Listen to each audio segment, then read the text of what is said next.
लक्ष्मीच्या पावलांनी या मालिकेच्या आजच्या भागामध्ये आपण पाहत आहोत. अद्वैत खूप अस्वस्थ झालेला असतो. त्याच्या खोलीमध्येच बसून तो रडत असतो, कारण सोहमने त्याच्यावरती नाही नाही ते आरोप इथे केलेले असतात. आणि सोहमने नाही नाही ते आरोप केल्यानंतर त्याचा जो राग आहे तो अद्वैतवर निघालेला असतो आणि त्यामुळे आता अद्वैत रडत असतो. तेव्हाच कला येते आणि कलाच्या मांडीवर डोकं ठेवून तो रडत असतो. तो म्हणत असतो की आत्तापर्यंत असं कधीच झालं नाही की सोहमने मी सांगितलंय आणि एखादी गोष्ट त्याने कधी ऐकली नाही म्हणून. तो आत्तापर्यंत माझं सगळं ऐकायचा. मी कधी त्याच्या वाईटाचा विचार केला नाही.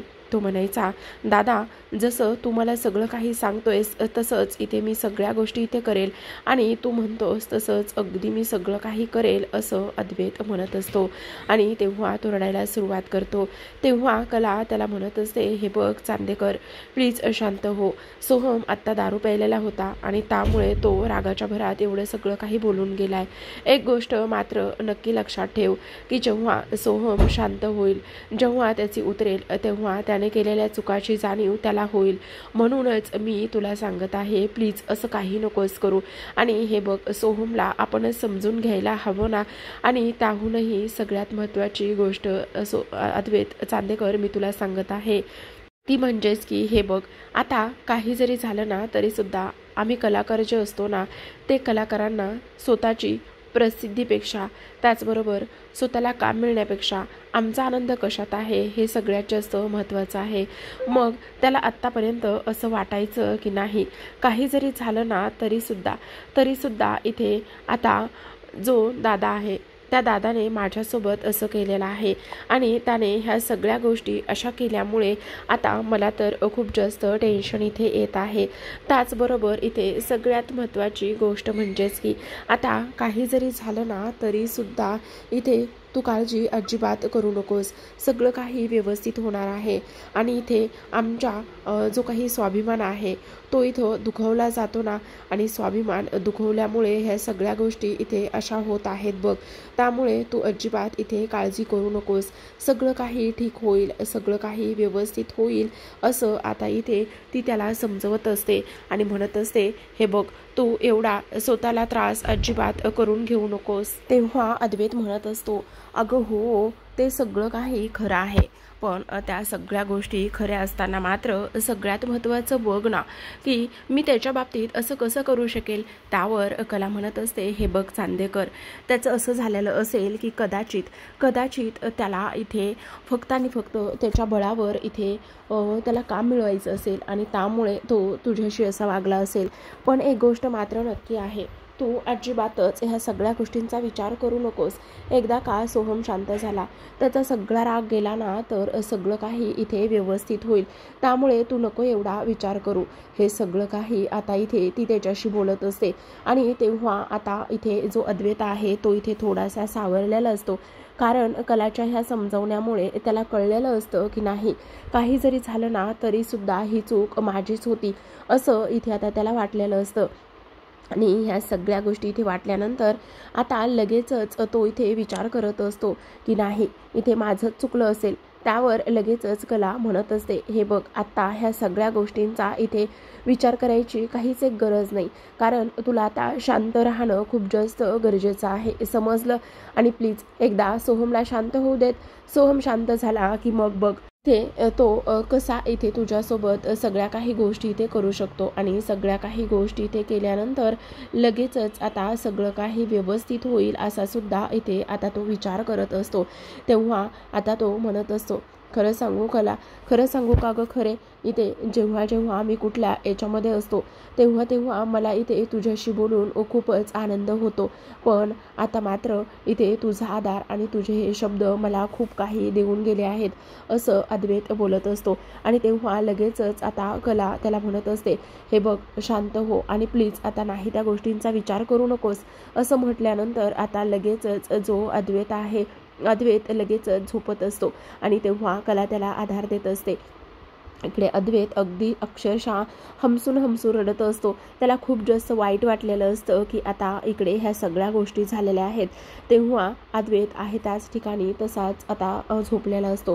त्याला अजूनही असंच वाटत असतं की जी खरे आहे ती इथे त्याच्याच बाजूला आहे वगैरे वगैरे. ह्या सगळ्या गोष्टी इथे वाटत असताना आता लगेचच इकडे सगळ्यात महत्त्वाची गोष्ट प्रेक्षकांनो झालेली असते. आणि ती सगळ्यात महत्त्वाची गोष्ट म्हणजे की आता अद्वैत विचार करत असतो, खरंच मी खरेसोबत इथे बोललो आणि खरेसोबत ह्या सगळ्या गोष्टी बोलल्यानंतर मला मात्र थोडंसं बरं वाटलेलं आहे असं इथे तो बोलत असतो. आणि ह्या सगळ्या गोष्टी इथे बोलल्याच्या नंतर आता मात्र इकडे जो अद्वैत आहे तो थोडासा विचारात असतो. आता दुसऱ्या दिवशी सकाळची वेळ असते आणि दुसऱ्या दिवशी सकाळची वेळ असताना सगळेजण आता इथे नाश्त्यासाठी जमलेले असतात. आणि सगळेजण नाश्त्यासाठी जमल्यानंतर आता मात्र इकडे जी रजनी आहे, रजनीसुद्धा थोडीशी अस्वस्थ असते. कारण जो काही काल इथे प्रकार झालेला आहे त्या कालच्या प्रकारामुळे आता किती नाही म्हटलं तरी ती आई आहे. आणि तरीसुद्धा आता सगळेजण नाश्त्याला बसलेले असताना आबा म्हणत असतात, मग काय रजनी आज काय बेत बनवलेला आहे. त्यावर लगेचच रजनी म्हणत असते, आज ना कला येणार आहे ना, मग कला येणार असल्या कारणाने मी ना मस्त आता इथे तिच्या आवडीचा उपमा बनवलेला आहे. एवढे दिवस झालं पोर बाहेर होती ना आणि एवढे दिवस झालं बाहेरचं खाऊन तिला कंटाळा आला असेल, म्हणूनच मी इथं जो काही नाश्ता आहे तो तिच्या आवडीचा बनवलेला आहे. म्हटलं घरी आल्याबरोबर इथे ती तिच्या आवडीचा नाश्ता वगैरे खाईल असं आता इथे ती बोलत असते. आता ह्या सगळ्या गोष्टी इथे बोलल्यानंतर लगेचच आता अद्वैत म्हणत असतो, आता आम्ही तिला इथे घ्यायला जाणार आहे. पण बघा ना केव्हापासून मी तिला फोन करत आहे पण फोनसुद्धा उचलत नाही आहे. हिचं काय चाललेलं असतं ना ते तिची तिलाच माहिती, तिची तिलाच इथे समजलं नाही का हे सगळं काय आहे आणि कशा पद्धतीने ह्या सगळ्या गोष्टी आहेत. आता लगेचच इथे आबा म्हणत असतात, अरे मग जा ना, तू तिला घेऊन येणार नाही आहेस का. त्यावर लगेचच अद्वैत म्हणत असतो, हो मी आता लगेचच तिला एअरपोर्टवरती घ्यायला जाणार आहे. आणि एक गोष्ट सांगू का, खरंच ही ना एक नंबरची वेंधळी आहे, कधी येईल आणि कधी नाही काही कळत नाही. त्यावर आबा म्हणत असतात, अरे हो हो हो किती किती बोलशील आणि त्याचबरोबर काय काय करशील अशा सुद्धा गोष्टी आता इथे ते बोलत असतात. त्याचबरोबर अशा ह्या सगळ्या गोष्टी इथे बोलल्यानंतर आता लगेचच इकडे मात्र जो अद्वैत आहे, अद्वैत एका गोष्टीचा विचार करत असतो की आता आबा म्हणतात, बघ ते बघ किती किती बायकोची काळजी आहे आणि किती काय काय आहे. त्यावर लगेचच आता इकडे तिनं फोन उचललेला नसतो. मग लगेचच आता इकडे ती खरेकडे गेली असेल, कारण एवढे दिवस झाला नव्हती ना, मग कदाचित तिकडे गेली असेल, तू फोन करून बघ बरं. आता इकडे लगेचच तो खरेला संगीताला फोन करतो आणि संगीताला फोन केल्यावर लगेचच तो म्हणतो, मी चांदेकर बोलते. अहो हो जावई बापू, बोला बोला बोला, आज कशी काय आठवण आली माझी आणि काय मग आमची पोरगी नाही म्हटल्यावर तुम्हाला आज माझी आठवण आली. तेव्हा अद्वैत म्हणत असतो, अहो सासूबाई मला एक गोष्ट सांगा, खरे तिकडे आलेली आहे का हो. तेव्हा इथे आता संगीता म्हणत असते, ती इकडे कशाची येते, ती तुमच्याकडे अगोदर येईल ना, ती आमच्याकडे कसं येईल बरं. आणि तेव्हा इथे जर तुम्हाला खरंच तिला शोधायचं असेल तर जरा डोकं वापरा ना, आज काहीतरी आहे, मग ती कुठे गेली असेल याचा जरा विचार करा तुम्ही. गीता म्हणत असते, अहो आज तुमची खरे कुठे असेल, आज तिच्या आयुष्यातला सगळ्यात महत्त्वाचा दिवस आहे, मग ती कुठे असेल याचा तरी जरा विचार करा ना तुम्ही. असं म्हटल्यानंतर आता लगेचच इकडे अद्वैत म्हणत असतो, पण आज काय आहे. अहो तुम्ही तिचे हजबंड आहात ना. अहो मी हजबंड तर आहेच, पण सांगा ना काय आहे आज, तर ते तुम्ही शोधा ना, मी कशाला सांगू उगाचच. आणि आजच्या दिवसाला ती अंबाबाईच्या देवळात जाते हे मात्र तेवढंच नक्की आहे असं सुद्धा आता इथे ती बोलत असते. आता ह्या सगळ्या गोष्टी तिनं बोलल्यानंतर इकडे मात्र जो अद्वैत आहे, अद्वैत एका गोष्टीचा इथे विचार करतो की नाही नाही मला शोधावंच लागणार आहे असं म्हणून आता तो लगेचच इकडे जायला निघत असतो. इकडे म्हणजेच की बघा आता शोधायचं आहे पण काहीतरी शोधावं लागणारच आहे ना असा तो इथे विचार करतो. आणि तेव्हा आबा म्हणत असतात, अरे काय झालेलं आहे जरा सांगणार आहेस का, कुठे निघाला आहेस. असं म्हणता क्षणी आता लगेचच इकडे जी काही आपली ही आहे खरे आहे म्हणजेच कला आहे ती इकडे अंबाबाईच्या देवळामध्ये जाऊन पोहोचलेली असते. आणि अंबाबाईच्या इकडे देवळामध्ये जाऊन पोहोचल्यानंतर इकडे लगेचच आता ती तिथे जाते आणि ती तिथे गेल्यानंतर सगळ्यात महत्त्वाची एक गोष्ट झालेली असते आणि ती गोष्ट म्हणजेच की आता बघा कशा पद्धतीने इकडे आता जी कला आहे ती अंबाबाईच्या देवळात येते आणि तेव्हा अद्वैतसुद्धा तिथे येतो. अद्वैत दुरूनच उभा राहत असतो आणि कलाला पाहत असतो. आता इकडे मात्र गुरुजी लगेचच इकडे कलाला वाढदिवसाच्या खूप साऱ्या शुभेच्छा देत असतात आणि वाढदिवसाच्या खूप साऱ्या शुभेच्छा दिल्यानंतर इकडे मात्र जी कला आहे कला गुरुजींचे मनापासून आभार मानत असते. काही जरी झालं तरी सुद्धा इथे आता ह्या सगळ्या गोष्टी होणं खूपच जास्त महत्त्वाचं होतं आणि तेव्हा इथे उदंड आयुष्य लाभो तुला वाढदिवसाच्या खूप साऱ्या शुभेच्छा असं म्हणतात. तेवढ्यातच आता अद्वैत विचार करत असतो की म्हणजे आज जी खरेचा वाढदिवस आहे आणि ही गोष्ट मला माहिती नाही आहे. आता बघ मी कसं सरप्राईज तिला देतोय. म्हणूनच आता लगेचच तो थोड्या वेळाने इथे वाटेतच असतो आणि कला त्याला आता कलाला तो घरी घेऊन येतो. कलाला घरी घेऊन आल्यानंतर इकडे अगं काय दिल्ली दौरा कसा झाला. तेव्हा कला म्हणत असते दिल्ली दौरा तर उत्तमच झाला बघा आबा, पण खरं सांगू एकदा का काम झालं आणि दिल्ली फत्ते झाले की लगेचच कोल्हापूरची खूप आठवण आली बघा. मी लगेचच ठरवलं होतं की आता काही जरी झालं ना तरी सुद्धा आपण इथे आता ह्या सगळ्या गोष्टी व्यवस्थित करायच्या. आणि तेव्हा आबा म्हणत असतात अगं हो ते सगळं काही खरं आहे, पण एक गोष्ट मात्र नीट लक्षात ठेवणार आहेस की नाही तू. तेव्हा इथे आता ती म्हणत असते कसली आणि कोणती गोष्ट इथे लक्षात ठेवायची आहे. अगं इथे तुझा जो काही चांदेकर आहे ना तो चांदेकर किती वेंदळ्यासारखा वागत होता, त्याला तर तुझी किती आठवण येत होती असं म्हणून लगेचच कला आता इकडे पाहत असते. ते म्हणजेच की इकडे चांदेकरकडे आणि चांदेकरकडे पाहत असताना आता लगेचच इकडे मात्र जो काही अद्वैत आहे तो विचार करत असतो नाही आबा असं काही नाही आहे. आता बघ इथे तो आलेला आहे ना, घाल बाबा त्याच्याबरोबर चांगला वेळ घाल, समजलं असं म्हणून जा. तेव्हा कला आता थोडीशी इथे हळवी झालेली असते आणि कला थोडीशी हळवी झाल्यानंतर आता लगेचच ती लाजते आणि लाजल्यानंतर ती म्हणत असते की ठीक आहे मी ना आता जाते आणि फ्रेश होऊन येते. असा विचार आता इथे ती करत असते आणि असा विचार केल्यानंतर आता लगेचच इकडे जी काही कला आहे कला मात्र इकडे आतमध्ये निघून जाते आणि म्हणत असते आबा मी छान फ्रेश होऊन येते असं म्हणूनच आता इकडे लगेचच ती तिच्या खोलीमध्ये जाण्याचा प्रयत्न करत असते. तेवढ्यातच आता इकडे मात्र सगळ्यात महत्त्वाची गोष्ट झालेली असते. आबा म्हणतात अरे जा ना, अरे अद्वैता तू जाऊ शकतोस आणि त्याचसोबत तू गेलास तरी सुद्धा आनंदच आहे ना. आणि तेव्हा इथे आता ती म्हणत असते की नाही आबा मी येते ना फ्रेश होऊन, पण आता इथे ती आतमध्ये जाते तर जो काही अद्वैत आहे तो मात्र काही आतमध्ये जात नाही आणि आतमध्ये न गेल्यामुळे आता इकडे सगळ्यात महत्त्वाची एक गोष्ट झालेली असते आणि ती सगळ्यात महत्त्वाची गोष्ट म्हणजेच की इकडे आता लगेचच इकडे जी काही आपली ही आहे कला आहे, कला एका गोष्टीचा विचार करते. ती म्हणत असते की मी आता खोलीत जाते. तर अद्वैत आता सगळ्यांना जमा करतो आणि अद्वैतने आता सगळ्यांना जमा केल्यानंतर इकडे मात्र ती एक गोष्ट विचार करत असते की हे सगळं काय आहे. आणि त्याचबरोबर आता अद्वैत म्हणत असतो आता तुम्ही एकदम शांत बसायचं आहे आणि तुम्ही एकदम शांत बसल्यानंतर सगळ्यात महत्त्वाची गोष्ट म्हणजे मी तुम्हाला सांगतो आणि ती सगळ्यात महत्त्वाची गोष्ट म्हणजेच ऐकून घ्या की आता आज खरेचा वाढदिवस आहे. तेव्हा आबा तर अक्षरशः उड्या मारायला लागलेले असतात. आबांनी अक्षरशः उड्या मारल्यानंतर आता लगेचच इकडे मात्र एक गोष्ट होते आणि ती एक गोष्ट म्हणजे की अगं रजनी आज पोरीच्या आवडीचं गोडाधोडाचं सगळं काही तू इथे बनवणार आहेस. काही जरी झालं ना तरी सुद्धा तू इथे ह्या सगळ्या गोष्टी इथे करणार आहेस, समजलं.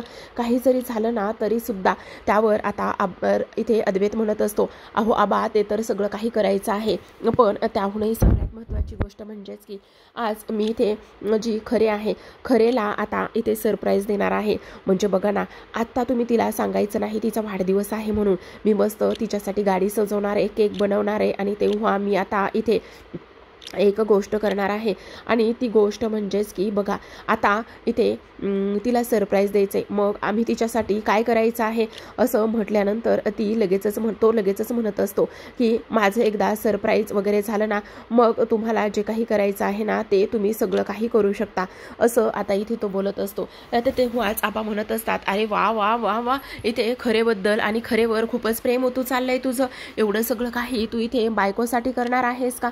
तेव्हा इथे आता तो म्हणत असतो, हो मी आज हे सगळं काही तिच्यासाठीच करणार आहे. इकडे मात्र रोहिणीचा आणि त्याचबरोबर नैनाचा अनामिकाचा जळफळाट होत असतो. तर आता जेव्हा कला खोलीमध्ये असते आणि कला खोलीमध्ये असताना फ्रेश होऊन आरशासमोर उभी राहिलेली असते आणि फ्रेश होऊन आरशासमोर उभी राहिल्यानंतर आता ती एका गोष्टीचा इथे विचार करत असते.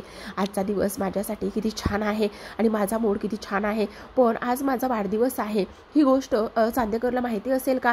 माहिती तर असणार, आम्ही नवरा बायको आहोत ना, आणि नवरा बायको असल्या कारणाने आम्हाला हे सगळं काही माहिती असणारच ना, असा इथे ती विचार करते. मग काय करू, बोलू का अद्वैतशी? नाही नको नको, त्याला एकदा मलाच सगळं सरप्राईज देऊ देत ना, मला पण बघायचं आहे की कशा पद्धतीने इथे ह्या सगळ्या काही गोष्टी इथे होत आहेत.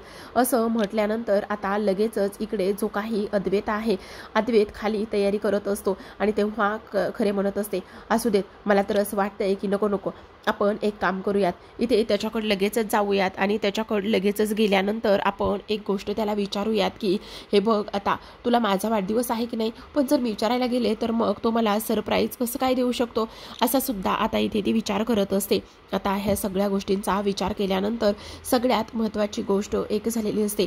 लगेचच खाली येते आणि खाली आल्यानंतर जे ते आपापल्या कामामध्ये असतं, कारण सगळ्यांना असं दाखवायचं असतं की नाही, काही जरी झालं ना तरी सुद्धा आपण इथे ह्या सगळ्या गोष्टींचा इथे आता विचार नाही करू शकत. आणि तेव्हा इकडे ती खाली येते. खाली आल्याबरोबर लगेचच आता इकडे ती म्हणत असते की मला कोणीच कसं बोलत नाहीये, मला कोणीच कसे उत्तरं देत नाहीये. आणि तेव्हाच इथे आता ती पाहते तर जे ते आपापल्या कामामध्ये व्यस्त असतं आणि तेव्हा कला विचार करते, अरे कोणालाच माझा इथे विचार पडलेला नाहीये, आज माझा वाढदिवस आहे ही सुद्धा गोष्ट इथे कोणालाच माहिती नाहीये, असा इथे ती विचार करते. आता ह्या सगळ्या गोष्टींचा विचार केल्यानंतर आता लगेचच इकडे सगळ्यात महत्त्वाची एक गोष्ट झालेली असते आणि ती म्हणजेच की आबा मला एक गोष्ट सांगा, चांदेकर जो आहे ना तो कुठे गेलेला आहे, मला सांगू शकाल का जरा? पण इकडे मात्र आता जे आबा आहे ते म्हणत असतात, अगं त्याला अचानकच फोन आला आणि अचानकच फोन आलेला असल्या कारणाने आता तो इथून कुठेतरी गेला आहे, असं सुद्धा आता इथे ती बोलत असते. आणि ह्या सगळ्या गोष्टी इथे ती बोलल्यानंतर आता लगेचच इकडे दुसऱ्या बाजूला जी काही कला आहे ती सगळ्यांकडे पाहत असते. पण सगळ्यांकडे पाहिल्यानंतर तिला मात्र ह्या गोष्टी अजिबातच इथं पटलेल्या नसतात की इथे कोणी कसंच काहीच तिच्याबद्दल बोलत नाही वगैरे वगैरे. आणि तेव्हा कोणीच कसं काही तिच्याबद्दल बोलत नाही ही गोष्ट मात्र इथे आता तिला सहन होत नसते. किचनमध्ये जाते आणि किचनमध्ये गेल्यानंतर ती आता लगेचच एका गोष्टीचा विचार करत असते आणि ती रजनीशी सुद्धा बोलत असते, अरे रजनी मॅडमला सुद्धा माझा वाढदिवस इथे लक्षात नाहीये, काय झालेलं आहे, ह्या सगळ्या गोष्टी मला तर समजत नाहीयेत वगैरे वगैरे हे सगळं ती इथे बोलत असते. आणि तेव्हा ती इथे विचार करते, काय करू मी आता, बोलू का कोणाशी वगैरे. आणि तेव्हा इथे ती विचार करत असते, नाही कोणाशी काहीच बोलायला वगैरे काहीच नको, कारण इथे जर मी आता बोलले तर मला बघायचं आहे ना कोणाचा माझ्यावर विश्वास आहे की नाही किंवा कोणाचा माझ्यावर इथे लक्ष आहे की नाही. तर आता इकडे रोहिणी खोलीमध्ये येते आणि रोहिणी खोलीमध्ये आल्यानंतर आता इकडे लगेचच ती राहुलला कॉल करत असते. राहुलला कॉल केल्यानंतर इथे ती त्याच्याशी बोलण्याचा प्रयत्न करते की राहुल तू काय करतोयस. आणि त्याचबरोबर राहुल म्हणत असतो, काय झालंय, सगळं काही ठीक तर आहे ना? तेव्हा इथे ती म्हणत असते, हो सगळं काही ठीक आहे, पण एक गोष्ट मात्र लक्षात ठेव, इथे त्या कलाचा वाढदिवस आहे आणि इथे त्या कलाचा वाढदिवस असल्या कारणाने आणखी एक सगळ्यात महत्त्वाची गोष्ट म्हणजेच की बघ, आता तिचा वाढदिवस आहे आणि तिचा वाढदिवस असल्या कारणाने जो काही चांदेकर आहे ना तो चांदेकर इथे एक गोष्ट करणार आहे, म्हणजे अद्वैत तिचा वाढदिवस धूमधडाक्यात साजरा करणार आहे. आणि त्याचबरोबर इथे सगळ्यात महत्त्वाची गोष्ट म्हणजेच की हे बघ, त्याचबरोबर आता एक गोष्ट लक्षात ठेव आणि ती म्हणजेच की इथे बघ कशा पद्धतीने आता तुला हा सगळा प्लॅन फ्लॉप करायचा आहे. एक काम कर, काही जरी झालं ना तरी सुद्धा इथे कितीही सरप्राईज करू देत आणि काही करू देत, पण इथे जी कला आहे ती मात्र त्या ठिकाणी पोहोचलीच नाही पाहिजे. आणि कला इथे तिच्या ठिकाणी नाही पोहोचल्यामुळे एक गोष्ट मात्र तू लक्षात ठेव कायमचीच, आणि ती म्हणजेच की इथे आता तुला माहितीच आहे, जर इथे अद्वैतला त्याच्या ठिकाणी इथे पोहोचवायला उशीर झाला तर तो किती हायपर होतो आणि किती काय काय गोष्टी इथे तो करत असतो हे तुला माहितीच आहे ना. मग त्यावर राहुल म्हणत असतो, ठीक आहे मम्मा, तू अजिबात काळजी करू नकोस, जे काही करायचंय, ज्या गोष्टी ज्या पद्धतीने करायच्या त्याच गोष्टी त्याच पद्धतीने होतील, त्यामुळे तू अजिबातच इथे काळजी करू नकोस, असं आता इथे तो बोलत असतो. तेव्हा रोहिणी म्हणत असते, काही जरी झालं ना तरी सुद्धा इथे आपण ह्या सगळ्या गोष्टी गोष्टी इथे आपल्याच म्हणण्याप्रमाणे होऊ द्यायच्या आहेत. तर इकडे आतापर्यंत अद्वैत आलेला नसतो आणि अद्वैत आतापर्यंत इथे आलेला नसल्या कारणाने जी कला आहे ती थोडीशी अस्वस्थ झालेली असते.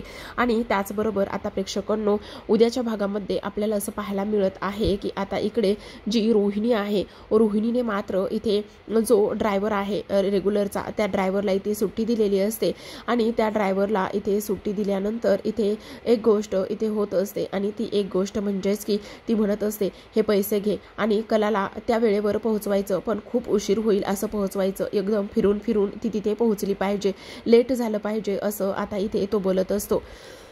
तर इकडे त्या इथे ड्रायव्हरला ती खूप पैसे देते आणि तेव्हा तो म्हणत असतो, ठीक आहे, तुम्ही अजिबात इथे काळजी करू नका, सगळं काही तुम्ही म्हणाल तसंच होणार आहे, समजलं.